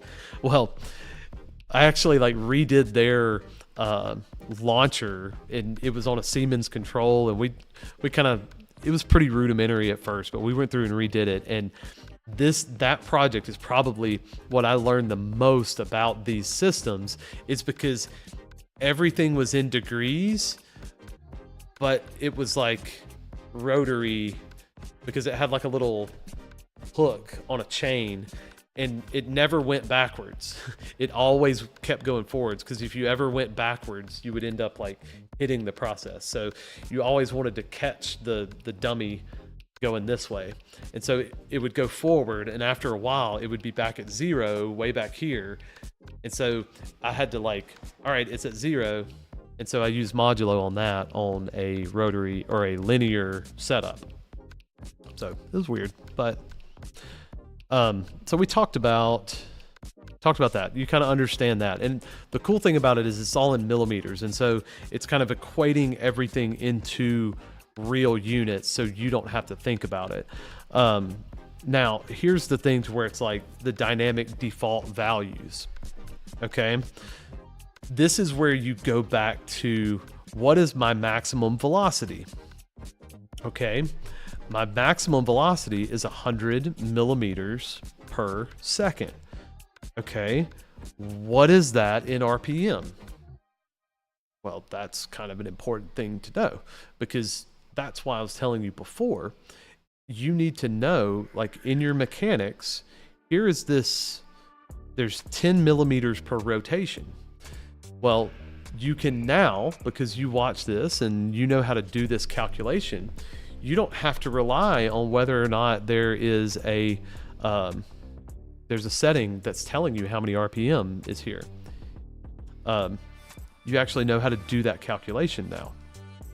So you go through and you calculate, is 100 millimeters per second reasonable for my device? Because it doesn't actually really know. So is 100 millimeters per second, how fast RPM is that? Well, let's do the math real quick. I don't know what it would actually be, because again, it was like RPM, right? Rotations per minute. Well, this is millimeters per second, so we know we're gonna have to divide by 60 and some garbage. So it's gonna be more complicated. Well, let's go back, look at so it's 10 millimeters per rotation. I'm writing this down. 10 millimeters per rotation. Okay. And if you're doing this on your pad, and kind of like Sketchpad, and you're working this out, what do I want to get? I want rotations per minute, RPM. Okay. So I've already looking at millimeters per rotation, and I'm like, oh, this is on the wrong side because my rotation's on the bottom. So I need my rotations on the top. So let's immediately, we know we're going to have to flip this. And the way you can do that is by, at the end, just do 1 divided by whatever your answer is, and that's what you're going to get. So let's try to figure out this. So we need to get rotations per minute. So let's just go ahead and put that on the bottom. So let's do rotations. 1 rotation is 10 millimeters. Okay. What is my my actual, that's my lead screw pitch. So how many rotations, like what is that value going into in terms of millimeters per rotation? Because we're needing to get rid of that. So let's look at something. Millimeters per second. Okay, so we've got this value here, velocity, our maximum velocity is in millimeters per second. Okay, that has millimeters in it.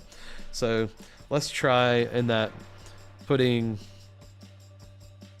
100 millimeters per second. That cancels that out. And so what I've done here, if you can see, you can't see. It's not gonna let you. Maybe I'll go over here to my pad over here, because I think this is very important, and I was taught this in university, but it is very valuable. This using the units to create formulas. Da, da, da, da, da, da, da. So the first unit that I pulled up there was that lead screw of the lead screw pitch of 100. Sorry, so it was 10 millimeters per rotation. So the first thing I did was like, okay, what I'm wanting to find out is rotations per minute. Well, I immediately saw that this rotation is on the wrong side. So I immediately went, nope, I need to do 1 over 10 millimeters per rotation. Now my rotation's on top like I need it to be. Now, what other numbers? I need something with millimeters to cancel out the millimeters. And well, that's the velocity that we're looking at. And so, what was it again? It was 100 millimeters per second. And ooh, this is rotations per minute. I've got a time unit on the bottom, so this is working out. We're making progress, okay? Well, how many seconds are there in 1 minute? Because we want to cancel this out. So there are 60 seconds per 1 minute. And now that gives us the rotations per minute that we want. And so we just do 6,000 divided by 10. So that's a whopping 600 rotations per minute. So that would not get you in trouble. It would not make much product, but there you go. That's how you would go through and use those new units in order to actually figure out, okay, is that a reasonable number? Well, no. What if we have a process that's like, we actually want it to be, we want it to be 1,000 RPM. Well, you could back your way into that value just by taking, instead of this, we want to go ahead and put we want rotations per minute. So we want 1,000 RPM. So we want to change that. So let's convert 1,000 RPM rotations per minute. First thing let's do is let's get rid of that minute, because we know our maximum speed value is in millimeters per second. So we are looking for a millimeter per second. So we need seconds on the bottom. So let's go ahead.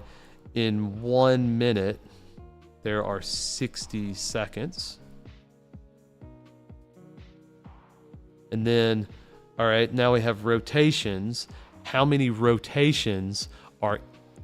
millimeters are in one rotation? Well, that's this value here. Is it on the right side though? It doesn't look at it, so we need the rotation on the bottom to cancel this out. So it looks like we need to do it this way, 10 millimeters per rotation. Yeah, that looks right. And then now our final units are going to be millimeters per second. All right, let's do this math. So this is 10,000. I'm just multiplying the top and then multiplying all the bottom ones together, divided by 60. So whatever, 1,000 divided by 6. So 6,000. So let's look at this. What is that? Oh my gosh, where's my mouse?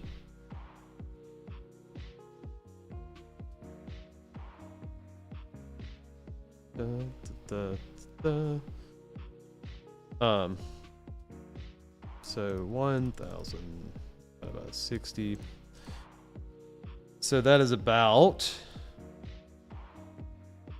oh sorry, 1,000 divided by 6. 1,000 divided by 6. So that is 166-ish. Yep. 0.6 repeating. So that's 166 that's our new value that we would want to put instead of 100 millimeters per second. Let's get swapped back over to Portal.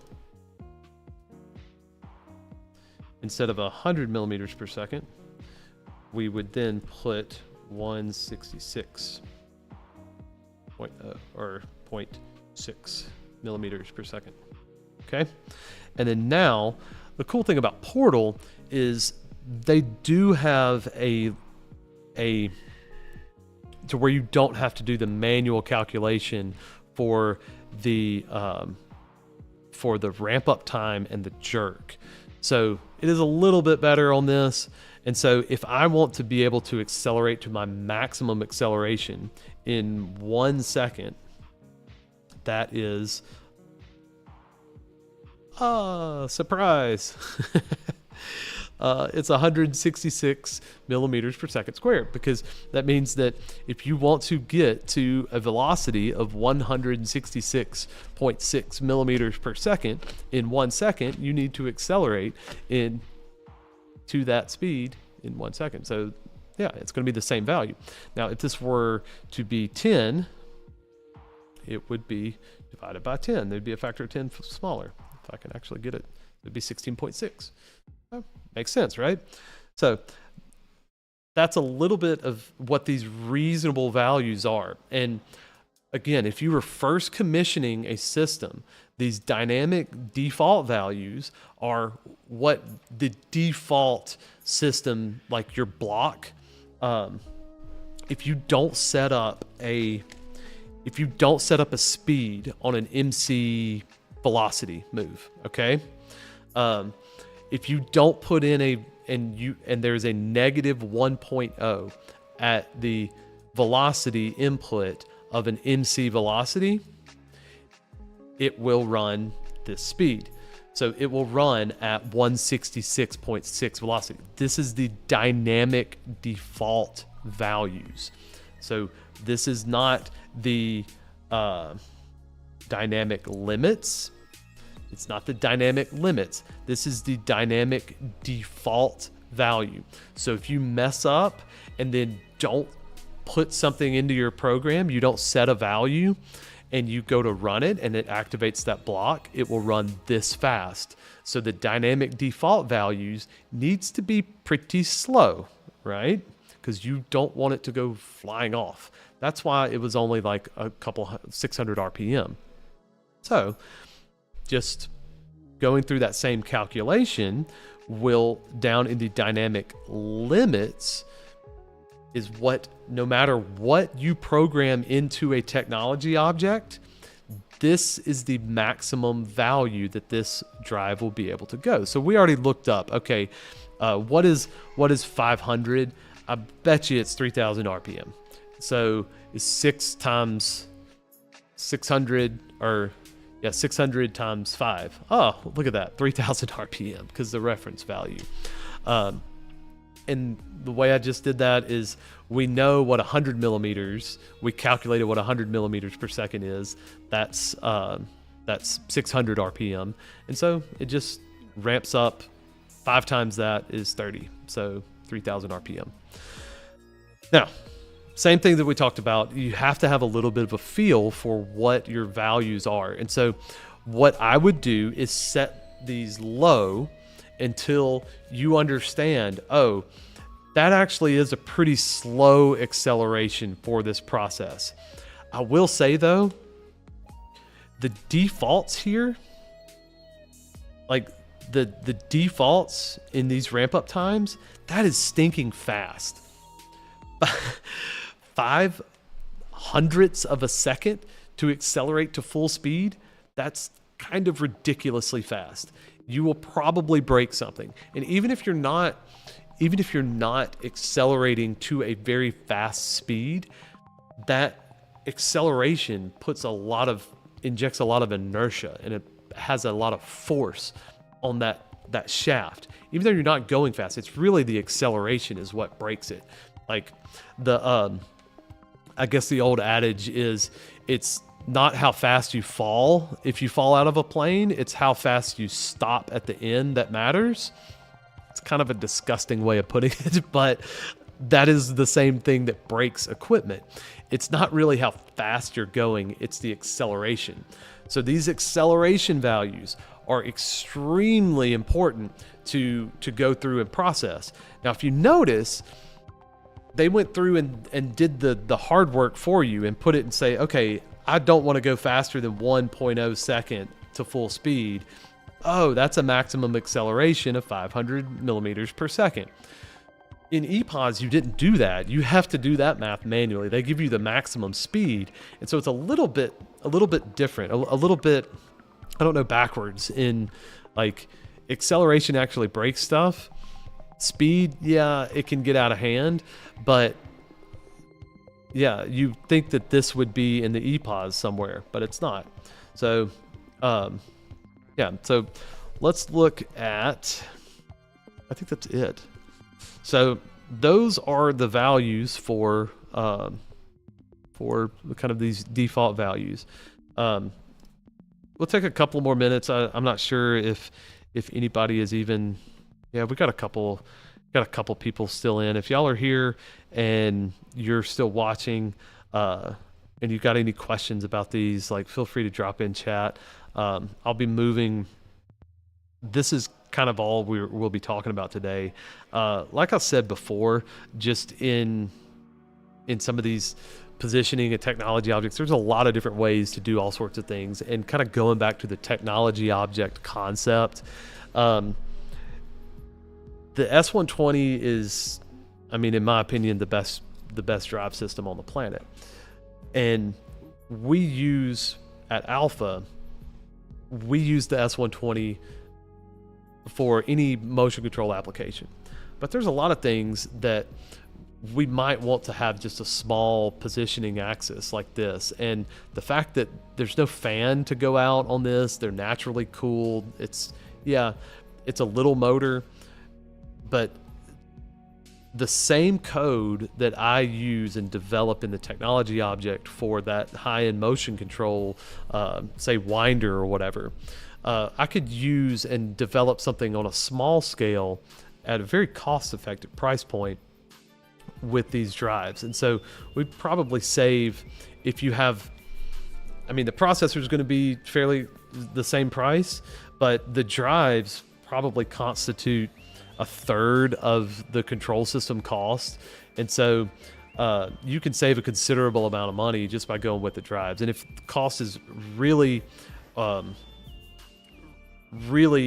issue, then these V90s and the V90s have this electronic positioner, the EPOS. And honestly, with that traversing table that we talked about before, you could honestly do a lot of positioning stuff with that. But yeah, it is 6:30 on a Friday night. My wife is probably sitting here wondering where I am, but I'm with you guys. And I got proof because this is live and it is recorded. But all of this stuff will be available to you. I mean, if you're watching it on demand right now, it'll always be available to you, at least as far as I know. But yeah, I really appreciate kind of the community here. It has been quite a while since I have been able to do these live streams, and I appreciate all of those, all of you that have stuck it out in the membership and stuck it out in Discord.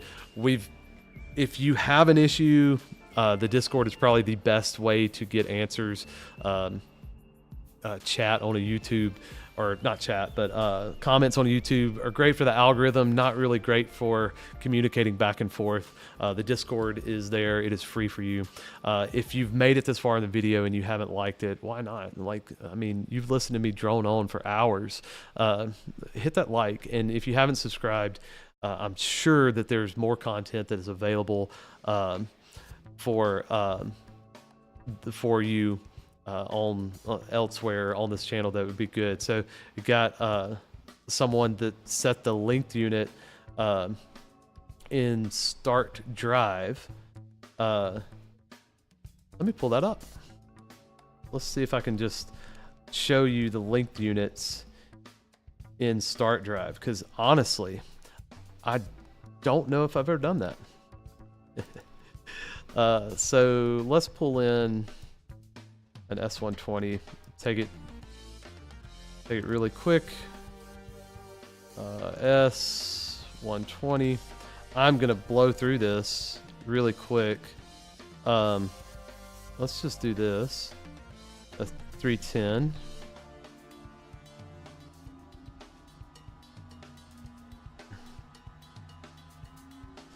I'm gonna set this up and blow through all of this. So if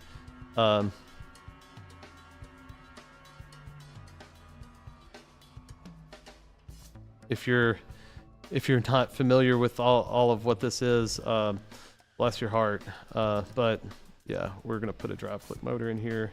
Well, I thought I was gonna put a drive click motor in here. Block size. Let's just put like a 10 kW. No, I don't want that. So we got that. Now I can drop this in. Why is it not letting me put my drive click motor in here? There we go.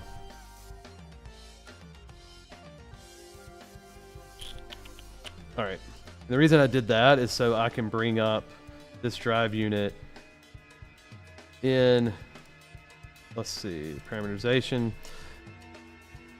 And I might be just like asking for trouble for this, because I've never actually done this in in Start Drive. So I might have to do another follow-up on this, but there's function modules we have to do. Where is it? Where is it? EPOS. EPOS. Basic positioner. There we go. All right, save that. And then now we should have mechanical system. Bam, there you go. There you go. I did it. Literally the first time I've ever done that. So I got lucky. But that is the way that, that is where you do it. So inside the S120, when you enable the basic positioner, is if you're using starter, it's in the drive data set commissioning. In Start Drive, it's how I showed you there. It's under basic parameterization. You go to function modules and you enable basic positioner. And then it gives you this mechanical system dialog. And there's your gear ratio that we had before, the linked units per load revolution, everything that was available in the starter version. There you go. So, oh my goodness. I did all of that and it didn't see the screen. All right, we're gonna go back through. Multi screens. there you go. So my bad about that. Yeah, it's getting late in the stream and I haven't done this in a while, and I need to get all of my monitors. So I'll go back through that really quick.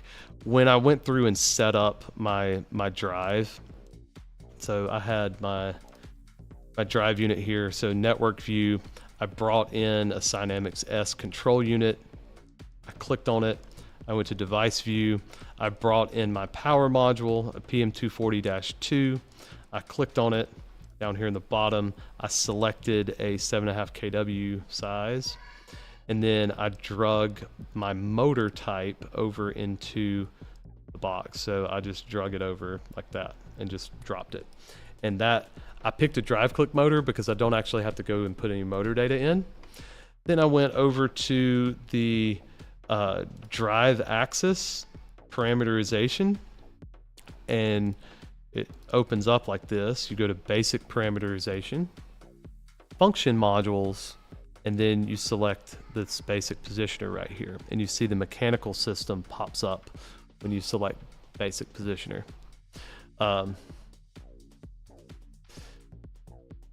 Yeah, so there you go. That's how you go through it, and it is a pretty fast.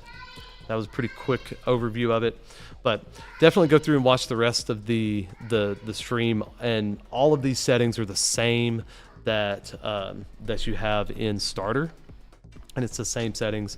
And if you need to go through and actually set up, let's see if there's in drive functions. No, technology functions. There you go. So another place where that would be is technology functions, position control. There's some actual value pre-processing, and then you have your basic positioner and all of these here. So traversing range limitation, that's your setting point. Traversing profile is your max velocity, corresponds to speed, 3000 RPM, max speed, all of this stuff. Max. Oh, so in Portal, I did not know this. Under EPOS, it has these characteristics for the acceleration time. So like as you change these, it will update. It'll update your. So I don't know why it calls it delay time. It's deceleration time. So your maximum acceleration. So 500 seconds. That's a 1 second on this system. So I'll give credit where credit is due. Start Drive actually does that a little bit better than Starter. I didn't realize it was that way. Thank you for asking that question. I never would have looked that up. Like that was good. And I got to do it twice. And so, yeah. Yeah, that's pretty good. That's pretty good. So, and also in like your MDI, like all your blocks, and we talked about this on the stream. If you're just now catching up, definitely go back and watch kind of like the block that you need to use in your actual program. But yeah, the S120 there is the reason I had to bring it in, and I couldn't use it V90. We talked about this before. You can't V90. You have to use VASSISTANT. It is not built into Start Drive, so that's why I had to go through real quick and throw in a S120. So anyway, that is it. My voice is hurting. For all of everyone in the US, for everyone in the US that watches college football, you might know of the team that is in Tuscaloosa, Alabama. And if you're not in the US, you don't care. But everyone else in the US that is not from Tuscaloosa, Alabama, hates this team. But they hate us because they ain't us. Ain't us. But yeah, we had a pretty big game, and I was at the game this past weekend, and my throat is still just now getting to where I can like talk for a couple hours. So yeah, have been great to actually be back on the stream. It's again, I can't thank all the people that have stuck with me through this kind of past couple of months of just being completely slammed on this project. But I will say we have had some production at that plant, and it looks like once we kind of work some of the mechanical bugs and stuff out that just from startups, that's going to be a really cool plant. And I don't know about you guys, but anytime that you actually get to see something like that work, it kind of makes up for the whole, like all of the just stuff, you know, and it kind of makes it worth it when you see a massive plant with all of this process coming together from something that you got to work on. And hopefully these videos will get you to where you're able to do those projects and you're able to have confidence to be able to work on stuff and and not get bit like I've been bit through the years, and like cost the money to repair stuff that you break. Like, I'm a business owner. I know a lot of you guys aren't business owners. And so, ultimately it's not coming out of your paycheck, and it's not coming out of your pocket, but I know that you will exceed and succeed expectations because of that attitude, like taking ownership of everything. And so hopefully these sorts of things will be able to help you take ownership. And I thank you so much for this community, but I've got to get going. Yeah, I've been going for 2 hours, and yeah, that game, man, roll tide, everybody. And I know all the, anybody in the US watching this is probably like unsubscribe, report.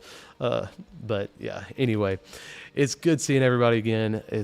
And I will try to give you another live stream next week. So definitely comment, put comments on the stream or in Discord of what you would like to see next time. Until then, y'all take it easy.